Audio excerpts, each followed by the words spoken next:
महाविकास आघाडीला सगळ्यात मोठा धक्का। बहुमत चाचणी उद्या होणार। सुप्रीम कोर्टाने दिला निर्णय। बहुमत चाचणीला सामोरं जाणार की उद्धव ठाकरे राजीनामा देणार हा त्याच्या पुढचा प्रश्न आता उपस्थित होतोय। पण सुप्रीम कोर्टाकडून महाविकास आघाडीला कोणताही दिलासा मिळालेला नाही। आत्ताच्या घडीची सगळ्यात महत्त्वाची बातमी, बहुमत चाचणी रोखण्यासाठी सुप्रीम कोर्टाने नकार दिलेला आहे। बहुमत चाचणी रोखली जाणार नाही। उद्याच बहुमत चाचणी होणार आणि बहुमत चाचणी रोखायला सुप्रीम कोर्टाने नकार दिल्यामुळे महाविकास आघाडीसाठी हा सगळ्यात मोठा धक्का आहे। त्यामुळे ठाकरे सरकारला उद्याच बहुमत चाचणीला सामोरं जावं लागणार आहे। महाराष्ट्राच्या विधिमंडळामध्ये उद्या ऐतिहासिक बहुमत चाचणी होईल। सुप्रीम कोर्टाने आपल्या निर्णयामध्ये नेमकं काय म्हटलंय प्रशांत आपल्याला सांगतील। प्रशांत,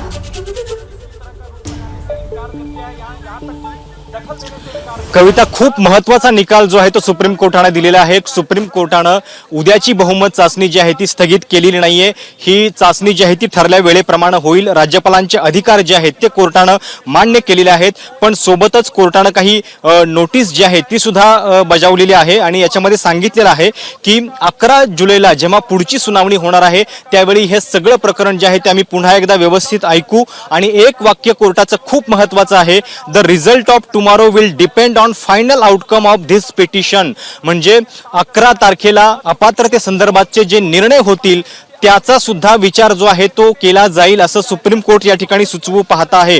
त्यामुळे जरी उद्या बहुमत चाचणी होणार असली तरी अपात्रते संदर्भातले निर्णय काय होत आहेत, उपाध्यक्षांना या सगळ्या संदर्भात काय नेमके अधिकार प्राप्त होत आहेत आणि या सगळ्या निकालाचा परिणाम जो आहे तो नंतर गृहीत धरला जाईल असं सुप्रीम कोर्ट या ठिकाणी सुचवू पाहत आहे। त्याच्यामुळे जरी हे मुद्दे आलेले होते की अपात्रतेची प्रक्रिया सुरू असताना तुम्ही फ्लोअर टेस्ट कशी काय थांबवू शकता, तर याच्यामध्ये एक मार्ग सुप्रीम कोर्टाने हा काढलेला दिसतोय की फ्लोअर टेस्ट तर होईल पण अपात्रते संदर्भात जो निर्णय येईल तो नंतर या सगळ्या फायनल आउटकम मध्ये ग्राह्य धरला जाईल असं सुप्रीम कोर्टाचं म्हणणं आहे। अर्थात संख्या लक्षात घेता त्याचा सरकारवरती किती परिणाम होईल हे थोडंसं सांगणं अवघड आहे, पण एक नक्की आहे की सुप्रीम कोर्टानं थोडंसं नॅचरल जस्टिस म्हणून हे सांगण्याचा प्रयत्न केलेला आहे की 11 जुलैला आम्ही जेव्हा पुढची सुनावणी ऐकू तेव्हा अपात्रते संदर्भातले मुद्दे सुद्धा लक्षात घेतले जातील आणि या पिटिशनमध्ये जे काही होईल त्याचं फायनल आउटकम जे आहे ते सुद्धा उद्याच्या चाचणीमध्ये गृहीत धरलं जाईल। त्यामुळे राज्यपालांचा अधिकार जो आहे तो पूर्णपणे कोर्टाने मान्य केलेला आहे आणि अगदी शॉर्ट ऑर्डर जी आहे ती कोर्टाने दिली आहे आणि या ऑर्डरमध्ये कुठल्याही प्रकारे या संपूर्ण बहुमताच्या चाचणीला स्थगिती जी आहे ती कोर्टाने दिलेली नाही। उद्या 11 वाजता ठरल्या वेळेनुसार आता ही बहुमत चाचणी होणार, याच्यामध्ये काहीही दुमत नाही। उद्या 11 वाजता बहुमत चाचणी होणार, यामध्ये काहीही दुमत नाही। सुप्रीम कोर्टाचा अत्यंत महत्त्वाचा आणि अत्यंत मोठा निर्णय ज्याकडे अवघ्या महाराष्ट्राचं लक्ष लागलं होतं। उद्या महाराष्ट्राच्या सरकारचा, ठाकरे सरकारचा भवितव्य नेमकं काय असणार आहे या सगळ्याचा निर्णय होणार आहे बहुमत चाचणीमध्ये। महाविकास आघाडी सरकारला मोठा धक्का। अभय सर, तुमची प्रतिक्रिया?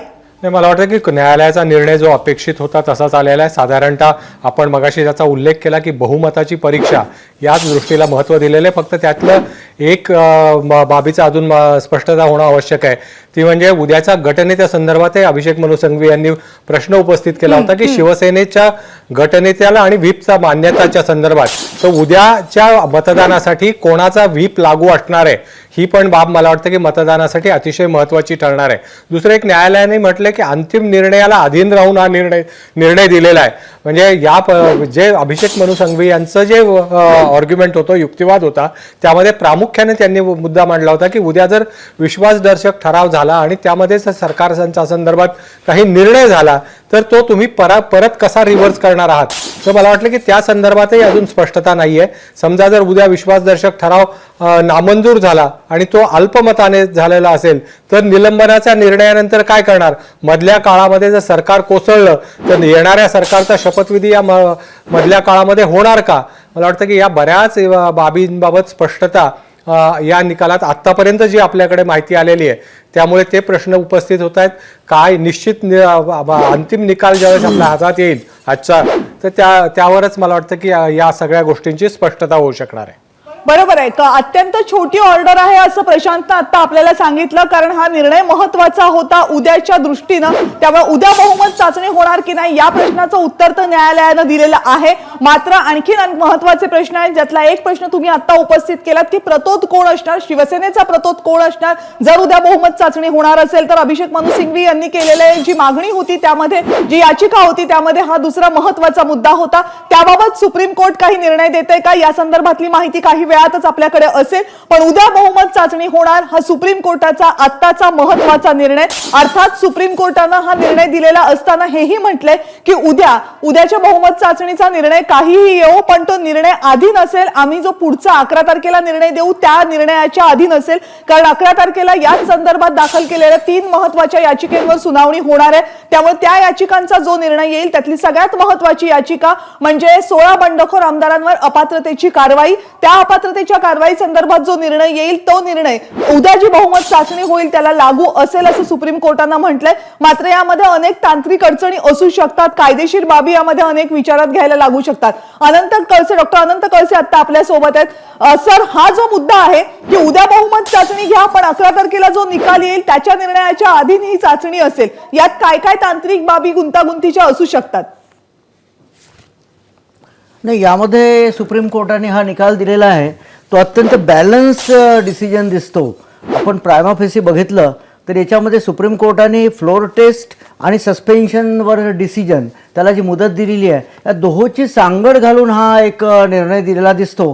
पण एक स्पष्ट आहे की फ्लोर टेस्ट त्यांनी मान्यच केलेली आहे, कारण पार्लमेंटरी डेमोक्रेसीमध्ये बहुमताचं सरकारच सत्तेवर असणं अत्यंत आवश्यक आहे आणि त्या दृष्टीने संसदीय एका दृष्टीने हा निर्णय आता आपल्याला महत्वाचा वाटतोय, पण अनेक अर्थांनी या निर्णयाचे अर्थ समजून घ्यावे लागतील. पुन्हा एकदा प्रशांतकडे जाते, आणखीन एक अपडेट येते. प्रशांत,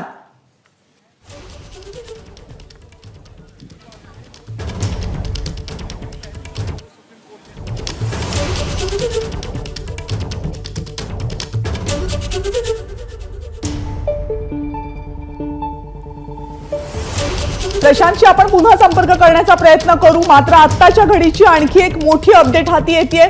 9:30 वाजता मुख्यमंत्री उद्धव ठाकरे हे सगळ्यांशी संवाद साधणार आहेत. मुख्यमंत्री आता काय निर्णय घेतात याकडे लक्ष लागलेलं आहे.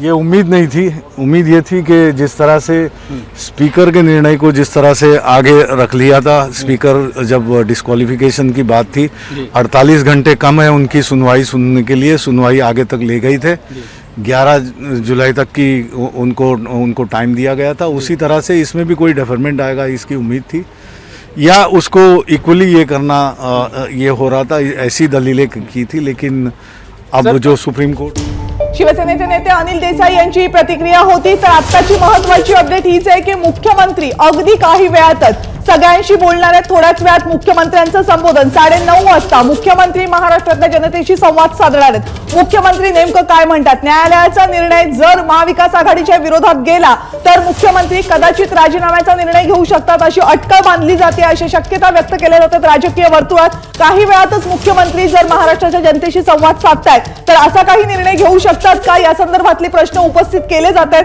अगदी थोड्या वेळामध्ये मुख्यमंत्री आपल्या सगळ्यांच्या समोर असतील. 9:30 वाजता मुख्यमंत्री सगळ्यांशी बोलणार आहेत, महाराष्ट्रातल्या जनतेशी संबोधन करणार आहेत. अगदी काही वेळापूर्वी मुख्यमंत्री मंत्रालयातनं कॅबिनेटची बैठक आवरून मातोश्रीला पोहोचलेले आहेत आणि तिथूनच ते सगळ्यांशी संवाद साधणार आहेत. अपेक्षा होती की सुप्रीम कोर्टाकडनं काय निर्णय येतो, सुप्रीम कोर्टाच्या निर्णयावरच अवलंबून होतं की पुढची पावलं काय उचलली जातात. महाविकास आघाडीसाठी आता पुढची वाट ही आणखी बिकट होत जाताना दिसते, कारण उद्याच बहुमत चाचणी घ्या असे निर्देश कोर्टानं दिलेले आहेत. त्यामुळे उद्याच महाविकास आघाडी सरकारला, उद्धव ठाकरे सरकारला बहुमताच्या चाचणीला सामोरं जावं लागणार आहे. त्यासाठीची सगळी तयारी तर होत आलेली आहे. मात्र महाविकास आघाडीसाठी राजकीय दृष्ट्या हा खूप मोठा धक्का मानला जातोय. वेळ वाढवून देण्याची मागणी कोर्टाकडे करण्यात आली होती, कोर्टानं ही मागणी नाकारली आहे. कोर्टानं कुठलीही वेळ वाढवून दिलेली नाहीये. त्यामुळे उद्याच महाविकास आघाडी सरकारला बहुमताच्या चाचणीला सामोरं जावं लागणार आहे.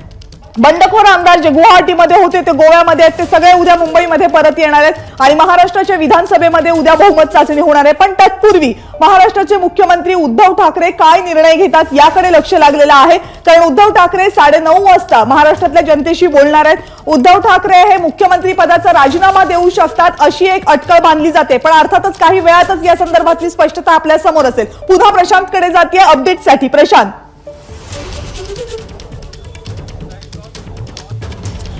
कविता, जो निर्णय दिलेला आहे न्यायालयानं तो खूप महत्त्वपूर्ण आहे.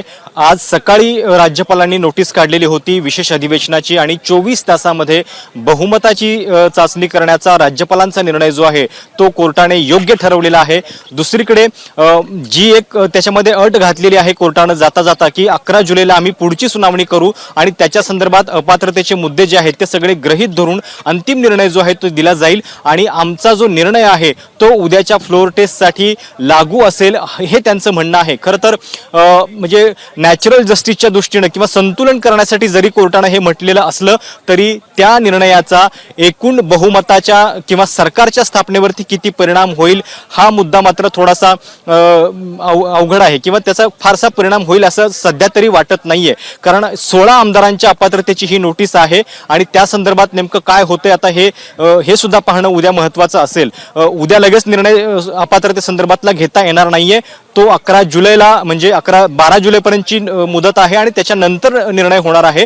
पण या सगळ्या मुद्द्यांना राजकीय दृष्ट्या फार किती अर्थ असतो, एकदा फ्लोअर टेस्ट झाल्यानंतर नवीन सरकार बनल्यानंतर नवे अध्यक्ष बनल्यानंतर परत त्याच्यात काही अजून बदल होत आहेत का हे देखील पाहणं महत्त्वाचं असेल. फक्त एक दिलासा जो आहे तो मिळतोय नवाब मलिक आणि अनिल देशमुख यांना की त्यांना मतदानाची परवानगी जी आहे ती कोर्टानं दिलेली आहे.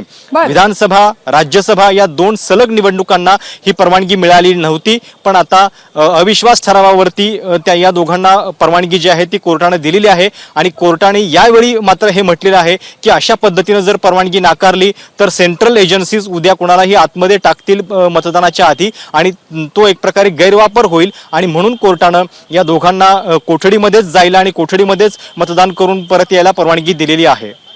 ही एक आणखी महत्वाची अपडेट. मात्र आता जी आपण दृश्य बघितली ती भाजपच्या गोटातली दृश्य होती.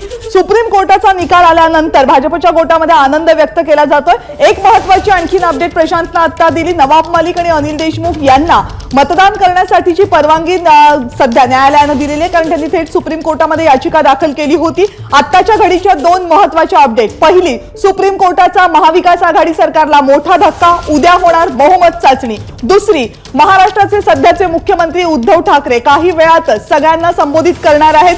मुख्यमंत्री या संबोधनामध्ये काही महत्त्वाचा निर्णय घेतात का, विशेष म्हणजे मुख्यमंत्री राजीनामा देणार का याकडे सध्या लक्ष लागलेलं आहे. जर मुख्यमंत्र्यांनी राजीनामा दिला तर फ्लोअर टेस्टची वेळ कदाचित येणार नाही. मात्र मुख्यमंत्री या जनतेला संबोधून केलेल्या सगळ्या आपल्या भाषणामध्ये नेमकं काय म्हणतात याकडे लक्ष लागलेलं आहे. सुप्रीम कोर्टाचा निर्णय या सगळ्या बाबतीमध्ये अत्यंत महत्त्वाचा होता. त्याकडे अख्ख्या राजकीय वर्तुळाचं, महाराष्ट्राचं, देशाचं लक्ष लागलं होतं. सुप्रीम कोर्टाकडनं काही दिलासा मिळतो का याकडे महाविकास आघाडीचे डोळे लागले होते. मात्र सुप्रीम कोर्टानं कोणताही दिलासा दिलेला नाही. फ्लोअर टेस्ट, बहुमताची चाचणी जी राज्यपालांनी उद्या घ्यायचे आदेश दिलेले आहेत ती उद्याच घ्या असं सुप्रीम कोर्टानं सांगितलेलं आहे. त्यानंतरची सुप्रीम कोर्टाची 11 तारखेची जी सुनावणी होतील त्यामध्ये असणारे निर्णय या बहुमत चाचणीला बंधनकारक असतील असं सांगितलं जाते. मात्र संख्याबळाचा विचार केला तर त्याचा खूप मोठा फायदा महाविकास आघाडीला होऊ शकेल का या संदर्भातलं प्रश्नचिन्ह मात्र आता तरी कायम आहे. त्यामुळे बहुमत चाचणीला ठाकरे सरकार सामोरं जाणार की उद्धव ठाकरे राजीनामा देणार या घडीचा महाराष्ट्रासमोरचा सगळ्यात मोठा प्रश्न. सर सर सर सर एक 2 मिनिटं फक्त 2 मिनिटं. लाईव्ह आहे.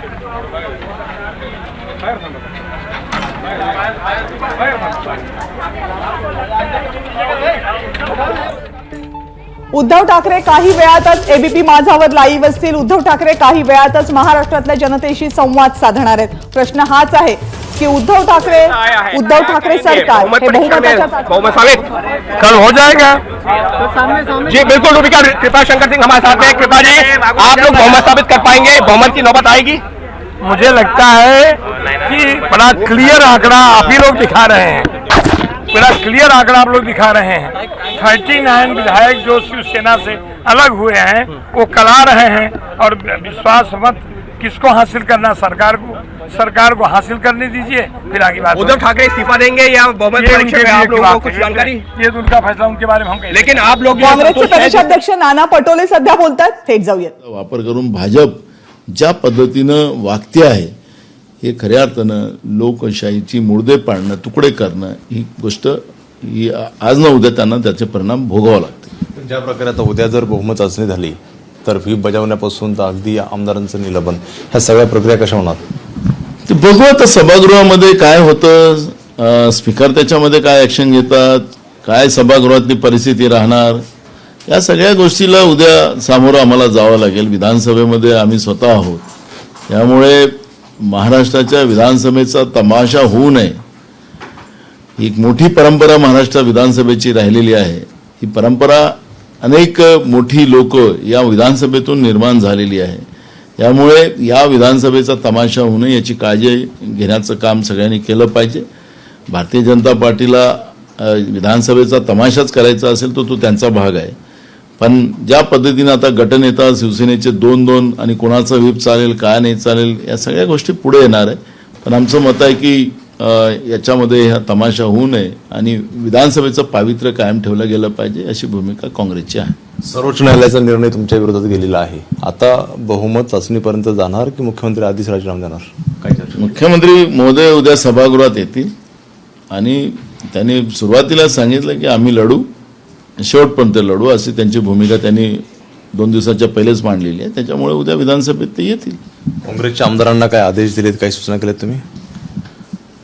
आता ऐन वेळेवर राज्यपालांनी अधिवेशन बोलवले. आमचे आमदार काही लोक आता यायला निघालेत, काही लोक रस्त्यात आलेत. आणि आताची आणखीन एक मोठी अपडेट हाती येते. अनिल परब शिवसेनेचे मंत्री आणि नेते राजभवनाकडे निघालेले आहेत. अनिल परब हे राजभवनाकडे निघालेले आहेत. अनिल परब राजभवनाकडे, भाजप नेत्यांची बैठक दुसरीकडे संपलेली आहे, तर उद्धव ठाकरे थोड्याच वेळात जनतेशी संवाद साधणार आहेत. या सगळ्यातला नेमकं काय प्रतीत होतं याकडे सगळ्यांचं लक्ष आहे. कारण अनिल परब एका बाजूला राजभवनाकडे निघालेले आहेत, दुसरीकडे भाजपची बैठक संपलेली आहे, तर तिसरीकडे मुख्यमंत्री उद्धव ठाकरे अगदी काही क्षणांमध्ये जनतेशी संवाद साधणार आहेत. उद्धव ठाकरे जनतेशी साधणाऱ्या संवादामध्ये नेमकं काय बोलतात याकडे जितकं लक्ष लागलेलं आहे तितकंच लक्ष सगळ्यांचं याकडे लागलेलं आहे की उद्धव ठाकरे हे आपल्या पदाचा राजीनामा देणार का. गणेश ठाकूर आपल्या सोबत आहेत. याच संदर्भातले काही अपडेट गणेशकडे आहेत. गणेश, कविता, आपण दुपारीच ही बातमी चालवली होती की जर असा काही निर्णय आला जो महाविकास सरकारच्या आघाडी सरकारच्या विरोधात जाईल तर मुख्यमंत्री मोठा निर्णय घेऊ शकतात आणि त्याचे संकेत मिळतात की 9:30 वाजता जनतेची संबोधन केल्यानंतर मुख्यमंत्री राजीनामा देऊ शकतात.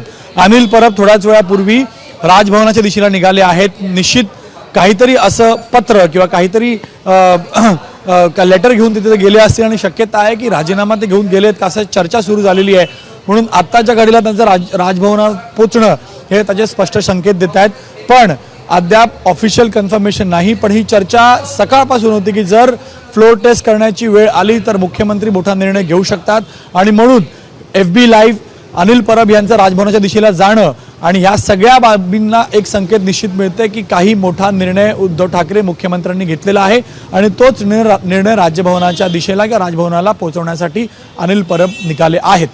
कविता, अनिल परब निघालेले आहेत आणि फक्त काही क्षणांची अवधी आहे. आत्ताच्या क्षणाच्या 3 मोठ्या बातम्या. उद्धव ठाकरेंचा काही क्षणात जनसंवाद, अनिल परब पत्र घेऊन राजभवनाकडे आणि भाजप नेत्यांची बैठक संपली. अनिल परब हे राजभवनाकडे निघालेत, त्यांच्याकडे पत्र आहे की नाही याची स्पष्टता अजून झालेली नाही. मात्र या घडीच्या 3 या महत्वाच्या बातम्या आहेत. उद्धव ठाकरे काय बोलणार सगळ्यांचं लक्ष लागलेलं आहे. भाजपची बैठक संपलेली आहे. अनिल परब हे राजभवनाकडे निघालेले आहेत. उद्धव ठाकरे कोणत्याही क्षणी जनतेशी संवाद साधण्यासाठी फेसबुक लाईव्ह करू शकतात. उद्धव ठाकरे काय बोलतात याकडे लक्ष लागलेलं आहे. फक्त काही क्षणांचा अवधी आहे आणि उद्धव ठाकरे यांची भूमिका आपल्या सगळ्यांच्या समोर असेल. आपण पाहतोय फक्त 1 मिनिट शिल्लक आहे. अवघ्या 1 मिनिटामध्ये मुख्यमंत्री उद्धव ठाकरे हे आपल्या सगळ्यांच्या समोर असतील त्यांची भूमिका मांडण्यासाठी. फक्त एक वाक्यामध्ये मी आपल्या सगळ्या पॅनलिस्टना प्रश्न विचारते, हो की नाही याच्यामध्येच मला उत्तर पाहिजे. अभय सर राजीनामा देऊ शकतात की नाही? हो. रवी किरण सर? हो, देऊ शकतात. त्याशिवाय अनिल परब अपॉइंटमेंट घेणार नाही असं वाटतं. कसे सर? हो, हे इंडिकेशनच आहे. जेव्हा अनिल परब निघाले राजभवनाकडे याचाच अर्थ इम्प्लाइडली असाच होतो की ते राजीनामा देऊ शकतात. 3ही पॅनलिस्टचं म्हणणं आहे की उद्धव ठाकरे राजीनामा देऊ शकतात. त्यामुळे महाविकास आघाडी सरकार हे जवळपास आता महाराष्ट्रातून जात आहे अशी परिस्थिती निर्माण झालेली आहे. उद्धव ठाकरे फक्त काही क्षणांमध्ये आपल्या सगळ्यांसमोर असतील. फक्त काही सेकंद बाकी आहेत आणि उद्धव ठाकरे यांचं फेसबुक लाईव्ह सुरू होईल. फेसबुकच्या माध्यमातून महाराष्ट्रातल्या जनतेची, महाराष्ट्राचे सध्याचे मुख्यमंत्री उद्धव ठाकरे हे संवाद साधणार आहेत फक्त 1 मिनिटामध्ये.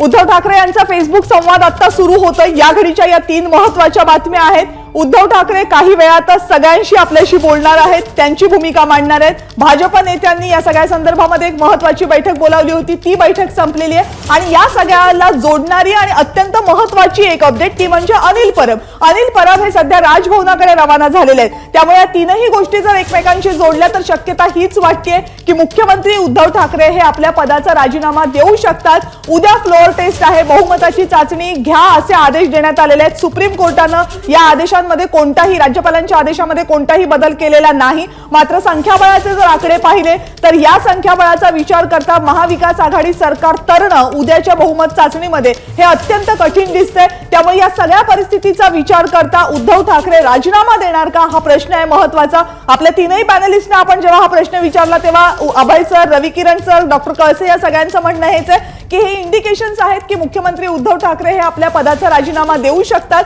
मात्र काही वेळातच आपल्या सगळ्यांसमोर हे सत्य असेल की मुख्यमंत्री राजीनामा देतात की उद्या बहुमत चाचणीला सामोरे जातात. पण आत्ताच्या ज्या घडामोडी घडतात, ज्या हालचाली होत आहेत त्यानुसार तर हेच दिसते की कदाचित मुख्यमंत्री उद्धव ठाकरे हे आपल्या पदाचा राजीनामा देऊ शकतात. आज मंत्रालयामध्ये पोहोचले होते मुख्यमंत्री कॅबिनेटची बैठक घेण्यासाठी. काही महत्त्वाचे निर्णय जे शिवसेनेसाठी पक्ष म्हणून महत्त्वाचे ठरू शकतात ते निर्णय आजच्या कॅबिनेटच्या बैठकीमध्ये घेण्यात आले आणि त्यानंतर सगळ्यांचे आभार मानून मुख्यमंत्री पुन्हा मातोश्रीवर परत आले. त्यांचं हे भाषण हे काहीसं निरोपाचं भाषण होतं.